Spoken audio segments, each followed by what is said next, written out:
में एक ईरानी तेल टैंकर को अपने कब्जे में ले लिया है।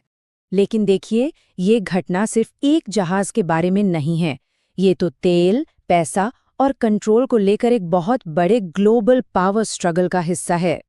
तो आइए समझते हैं कि आखिर हुआ क्या। सबसे पहले देखेंगे उस हाई सी टेक डाउन को, फिर बात करेंगे उस कंफ्यूजन की जो चारों तरफ फैला हुआ है। इसके बाद डॉलर का दबदबा कैसे खतरे में है, डिप्लोमेसी क्यों फेल हो गई, और सबसे बड़ा सवाल, अब आगे क्या होगा। तो कहानी शुरू होती है होर्मुज जल डमरू मध्य से, जहां नौसेना का एक बेहद तनावपूर्ण टकराव हुआ। ये पूरा अमेरिकी ऑपरेशन किसी फिल्म के सीन जैसा था। अमेरिकी सेंटकॉम ने इसका एक वीडियो भी जारी किया था। उसमें दिखता है कि जहाज को 6 घंटे तक लगातार चेतावनी दी गई, लेकिन जब कोई जवाब नहीं आया तो उसे रोकने के लिए बल का इस्तेमाल करना पड़ा। और फिर राष्ट्रपति ट्रंप ने फौरन सोशल मीडिया पर इस जब्ती का ऐलान कर दिया। इसे ऐसा दिखाया गया मानो ईरान के अड़ियल रवैये के खिलाफ ये एक जरूरी कदम था। यहाँ जो सबसे अहम बात समझने वाली है वो ये कि ये मामला सिर्फ ईरान का नहीं था। असल में ये तेहरान और बीजिंग के बीच जो आर्थिक रिश्ते मजबूत हो रहे थे, उनको एक सीधी चुनौती थी। अमेरिका को लगता है कि चीन ईरान को हथियार और खुफिया जानकारी दे रहा है, तो इस जहाज को रोकना उस व्यापार को रोकने का एक तरीका था। चलिए अब आगे बढ़ते हैं और देखते हैं कि कैसे ये पूरा मामला एक गहरी कन्फ्यूजन और एक दूसरे के खिलाफ दावों के बीच फंसा हुआ है। देखिए, एक तरफ व्हाइट हाउस कुछ कह रहा था और दूसरी तरफ शिपिंग कंपनियां कुछ और ही झेल रही थीं। दोनों में जमीन आसमान का फर्क था। मतलब दुनिया को एक कहानी बताई जा रही थी, लेकिन जमीनी हकीकत वो बिल्कुल अलग थी। और हालात को साफ करने की बजाय राष्ट्रपति ट्रंप ने इस मुद्दे पर बात करने से ही इनकार कर दिया।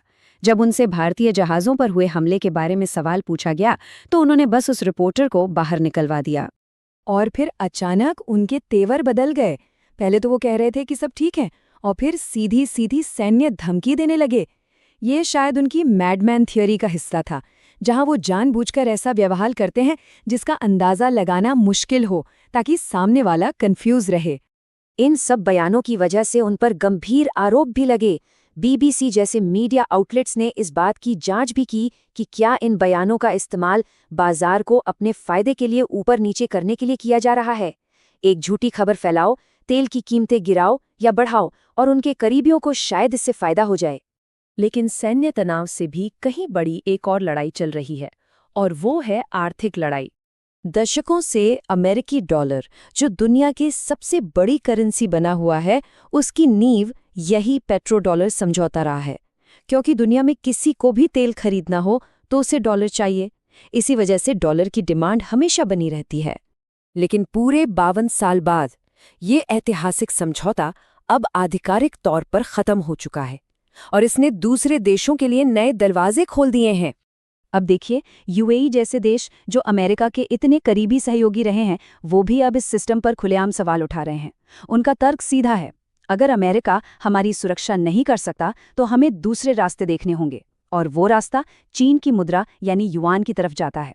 ये एक तरह से अमेरिका को सीधी चेतावनी है। जब तनाव इतना बढ़ गया तो सबकी नजरें एक बहुत ही जरूरी शांति वार्ता पर टिक गई। जी हाँ, पाकिस्तान में अमेरिका और ईरान के बीच एक हाई स्टेक्स मीटिंग होने वाली थी, और इसमें अमेरिका के बड़े अधिकारियों के शामिल होने की उम्मीद थी। लेकिन इस बातचीत की खबर आने के कुछ ही घंटे बाद ईरान अचानक पीछे हट गया।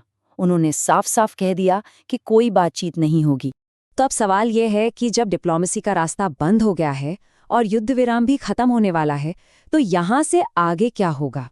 युद्ध विराम की डेडलाइन कल यानी 21 अप्रैल को खत्म हो रही है। ईरान ने बातचीत से भी इनकार कर दिया है, तो अब तनाव कम करने का कोई रास्ता नजर नहीं आ रहा है। और यह हमें सबसे आखिर सवाल पर लाकर खड़ा कर देता है, क्या हम एक नए और बड़े संघर्ष की शुरुआत देखने वाले हैं? एक ऐसा संघर्ष जो पूरी दुनिया की अर्थव्यवस्था पर असर डाल सकता है।